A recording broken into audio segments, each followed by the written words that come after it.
Si u vrau dhe i Iranit. Është afërsisht ora 6 e mëngjesit në Izrael. Një seri avionësh luftarak ngrihen në ajër, të armatosur me raketa me rrezet i gjatë veprimi dhe precizion të lartë. Sipas CIA-s dhe inteligjencës izraelite, një pjesë e konsiderueshme e udhëheqjes së Iranit është mbledhur këtu në këtë kompleks në Teheran. Midis tyre, Ayatollah Ali, udhëheqësi suprem i vendit. 2 orë e 5 minuta pasi avionët u ngritën në ajër, raketat izraelite godasin kompleksin. Kështu u zhvilluan sulmet izraelite dhe amerikane ndaj Iranit. Si u vrau udhëheqësi i vendit dhe çfarë ka ndodhur që atëherë?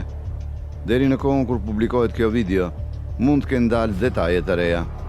Shëbat, Izraeli dhe Irani kanë një histori të gjatë tensionesh. Deri në vitin 1979, Irani ishte një monarki autoritare sunduar nga Shah Muhammad Reza. Ai mbështetej nga Shëbat. Kur regjimi i tij u përmbys me në revolucionin iranian, Ayatollah Ruhollah Khomeini mori kontrollin e vendit dhe themeloi Republikën Islamike. Ai ishte vendosur të transformonte Iranin në një vend sunduar nga ligji islamik. Khomeini braktisi qëndrimin pro-perëndimor të Shahut. Shëbat dhe aleati i saj i ngushtë, Izraeli, u shpallën armiq të betuar. Sidomos kundërshtimi ndaj Izraelit u bë një qëllim strategjik dhe ideologjik. Ruhollah Khomeini vdiq në vitin 1989 dhe u pasua nga Ali Khamenei, një klerik i cili u ngjit shpejt në radhët e tij dhe ishte bërë një figurë kyçe në udhëheqjen fetare të vendit. Me kalimin e kohës, Irani, Izraeli dhe Shëbat u përfshin vazhdimisht në konflikte. Ndaj Iranit u vendosën sanksione.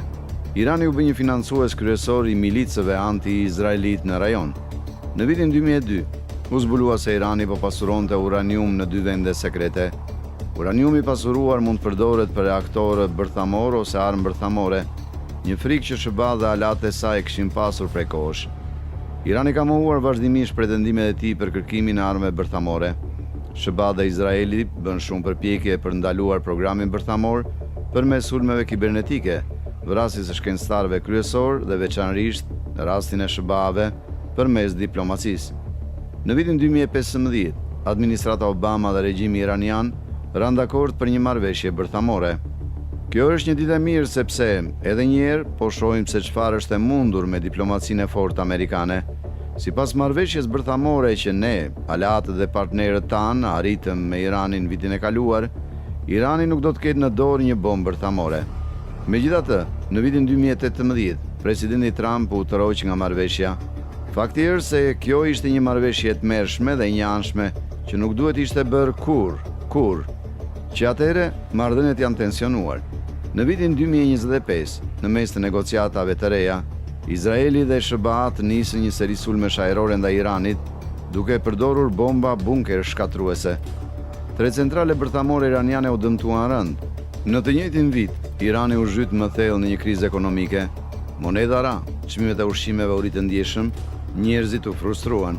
Deri në fund të vitit 2025, shpërthyen demonstrata masive në të gjithë vendin. Protestues paqësor kërkuan fundin e Republikës Islamike. Trump bëri thirrje për një kryengritje të popullit iranian kundër qeverisë së tyre, duke thënë: "Ndihma është duke ardhur." Por regjimi shtypi brutalisht protestat, ai mbylli internetin gjithë vendin. Për ditë të tëra nuk u dhan shumë lajme. Në fund, mijëra njerëz u vranë. Thuhet se 50.000 u arrestuan. Shëbat filluan grumbullonin trupa në rajon, me Trump që kërkonte vazhdimisht Iranin. Të njëjtën, me 26 shkurt, pati një përpjekje të fundit diplomatike midis 2 vendeve në Gjenevë, por pa sukses. Eshtun, 28 shkurt, rreth orës 9:40 të mëngjesit në Teheran, kryeqytetin e Iranit. Ky kompleks qeveritar nuk është shumë larg sheshit Herë. Thuhet se aty ndodhen zyrat e presidencës iraniane, Këshillit Sigurisë Kombëtare të Iranit dhe udhëheqësit suprem.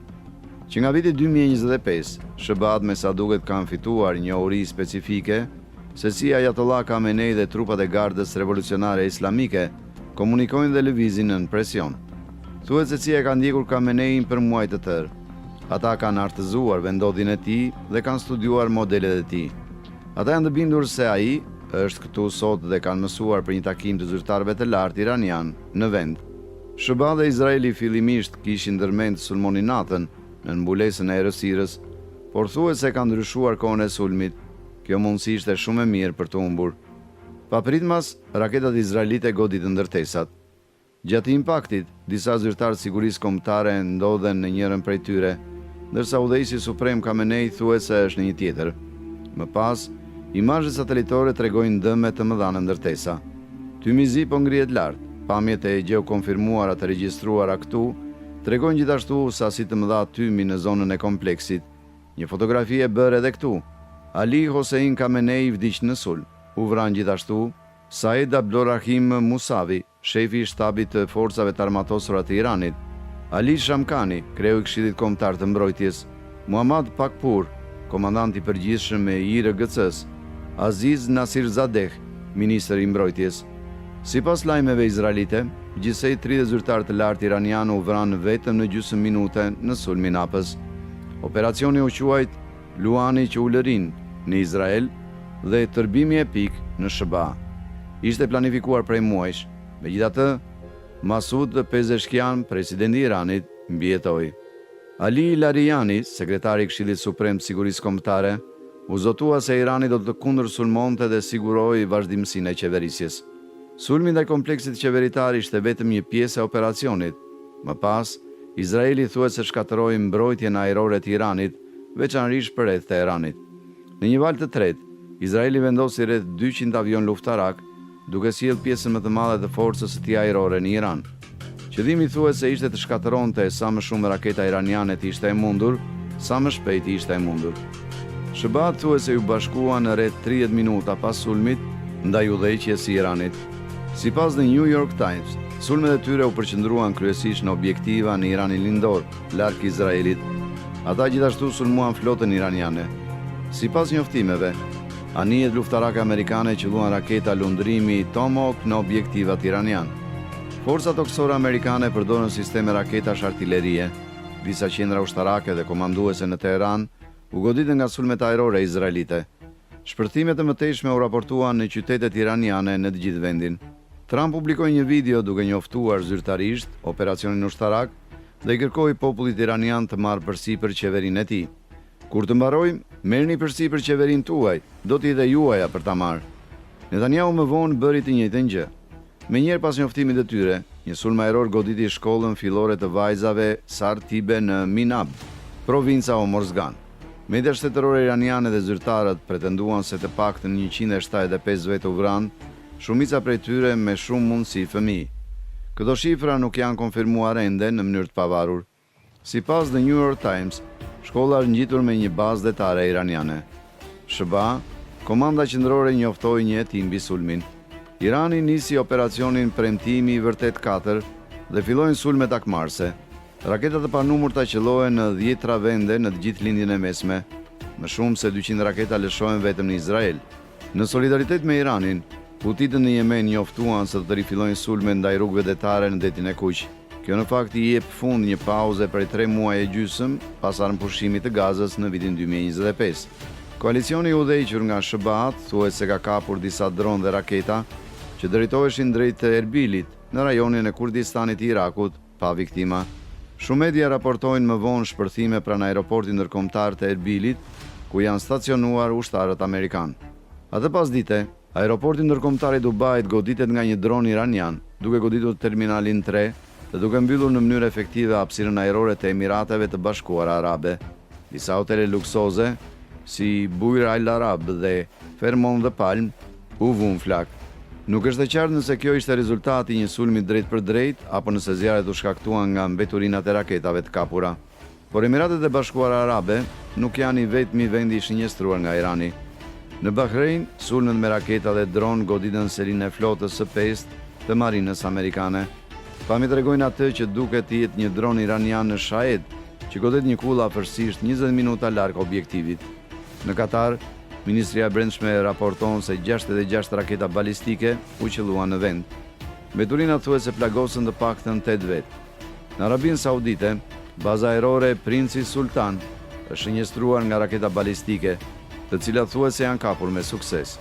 Në Jordani, ushtria raporton se ka kapur dhe rrëzuar 49 dronë dhe raketa balistike që ka të ngjartë janë drejtuar për në bazat kryesore ushtarake amerikane në të gjithë vendin.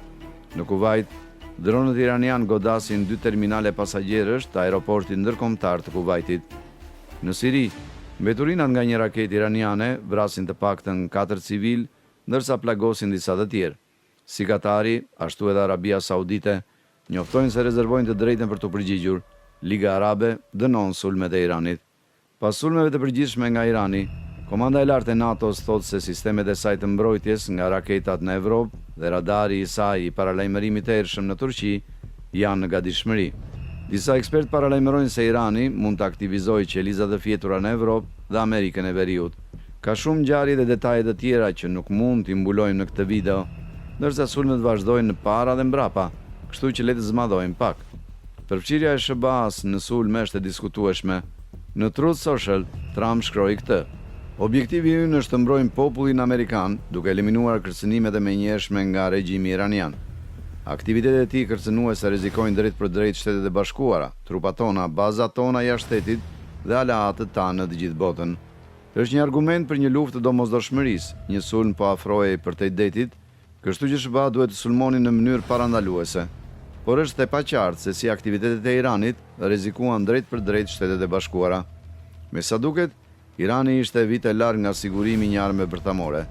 Sipas inteligjencës së vetë SBA-s, arsenali i raketave balistike të vendit vlerësohet të arrijë jo më shumë se 3000 kilometër, një kërcënim për vendet fqinje, por jo për SBA-n. Irani mund të jetë sulmuar sepse ishte në një pozicion unikisht të dobët, si një lloj mase parandaluese. Kjo mund ta bëjë këtë një luftë të zgjedhur, jo një të domosdoshme. Këto luftra parandaluese shpesh dënohen ndërkombëtarisht, jo vetëm sepse janë opsionale, por sepse nëse çdo kom do të godiste kundërshtarët që mendon se ishin përkohësisht dobët, ne do të jetonim në një botë lufte të vazhdueshme.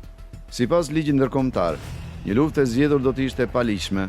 Ka gjithashtu diskutime nëse sulmi ishte në shkeljet kushtetutës së SBA-s. Trump e filloi luftën pa miratimin e Kongresit. Në të gjithë SBA-n dhe pjesë të botës shpërthyen protesta, pjesërisht kundër regjimit iranian dhe pjesërisht kundër përfshirjes amerikane në luftë. Çmimet e naftës janë rritur ndjeshëm. Ekspertët paralajmërojnë për një krizë globale energjetike të afërt për shkak të mbylljes së ngushticës së Hormuzit. Në Iran, njerëzit festojnë vdekjen e Ayatollah Khameneit, të tjerë janë në zi. Në këtë pikë mbetet e paqartë se kush do të pasojë atë. Për momentin, regjimi ka formuar një qeveri të përkohshme, duke se është i vendosur për akmarrje dhe vazhdon të sulmojë bazat izraelite dhe amerikane. Numri saktë i vdekjeve është i vështirë të përcaktohet në këtë pikë. Sipas ushtrisë amerikane, deri më tani, 3 ushtarë amerikanë janë vrarë, me 5 të plagosur rënd. Sipas Al Jazeera, 10 vetë janë vrarë në Izrael, 3 në Emiratet e Bashkuara Arabe, 1 në Bahrein, 1 në Kuvajt, 13 në Liban dhe 2 në Irak. Gjysmëna e kuqe iraniane ka raportuar se nga sulmet, të paktën 555 vetë janë vrarë, me qindra kanë mbetur të plagosur. Sipas The Times of Israel, këto shifra nuk bëjnë dallim midis personelit ushtarak dhe civilëve. Situata ka të ngjarë të përshkallëzohet më tej në ditën e vijim. Raportimi në kohë si ky është tepër intensiv në burime. Është i mundur vetëm fal sponsorit të sotëm, Henson Shaving. Jemi mirënjohës që po mbështesim punën tonë. Shumë burra përjetojnë djegje nga brisku, qime të rritura në lëkurë ose acarim të lëkurës gjatë ruajtjes. Henson ju afroa problemit nga një perspektivë inxhinierike, duke u lumtuar se çfarë bën me të vërtetë një ruajtje më të saktë dhe miqësore me lëkurën. Rezultati është një brisk alumini elegant dhe jetë gjatë i projektuar për saktësi. Teu qëndron në një kënd 30 gradë dhe shtrihet vetëm 0.0013 inch përtej planit të ruajtjes, më pak se trashësia e një floku njerëzor. Kjo mbështetje e saktë e Teus zvogëlon përkuljen, gjë që mund të nënkuptojë më pak acarim dhe një ruajtje më të butë dhe më të kontrolluar. Ne jemi vërtet fansa të mëdhenj. Për të mbështetur kanalin dhe për të filluar, vizitoni hensonshaving.com dhe përdorni kodin FRNV për të marrë një pak ofalas me 100 TE me blerjen e një brisku.